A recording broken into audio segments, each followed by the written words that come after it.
Hello, Master. Is freeing captive animals good or bad? Does it help or benefit us? It depends what you're freeing. If it's a person you've caught, then you should set them free right away. If it's a fish you've kept in a tank for 3 years, then it's killing. If a caged tiger is released, it's also killing. Agree? Yes. Some will claim it's unfair to cage tigers. If a tiger's been caged since birth, releasing it into the wild means possibly killing it. It would probably die of hunger. Buddhism is all about compassion. People interpret this as meaning they should release captive animals. Some do this when they're sick or facing disasters. Usually, people free birds or fish. Not all animals can simply just be freed.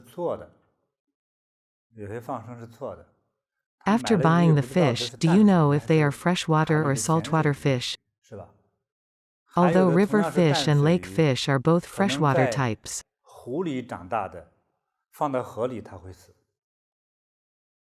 If you misplaced either one, it might die. In Canada, there are laws that control the freeing of animals. Not all fish can be released. Also, some can only be released in certain places. These laws were devised to prevent infection and pollution. Raise your hand if you've freed captive animals before. What were you releasing? Fish? Yes. You? Birds? Goats? I couldn't hear clearly. Birds, I see. Was it a pet bird or a bird that was caught? They were birds sold for releasing. You mean birds that are caught specifically for releasing? In Myanmar, yes, I see, Myanmar. She's from Myanmar. I was talking about Canada. In Myanmar, people catch birds and sell them for releasing? Yes, right, I've seen it on the streets. There was a cage of them. I thought about buying one, but I thought the vendor might just recatch and resell it, so I didn't. But still, it was a kind thought. It's okay to release animals, but beware of some things. Especially when it comes to fish. Birds are generally fine. What's worrisome is if they recognize their cage. After being released, they return only to be caught and sold again. But still, releasing them was an act of your compassion.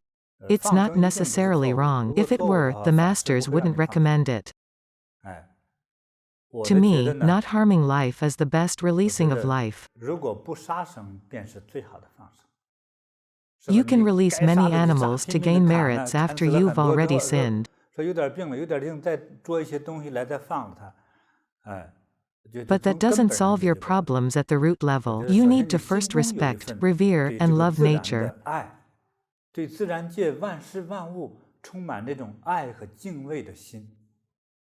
These are the keys that stop you from harming other living creatures. It's not about continuing to harm in your daily lives, but then releasing animals for merits when you're sick. People may be doing this after watching some testimonials, showing the benefits of releasing captive animals. However, to me, not harming in the first place is true compassion. Not harming shows your true love for all living beings. Not littering shows your true love for nature. Not wasting shows your respect for resources and your own hard work.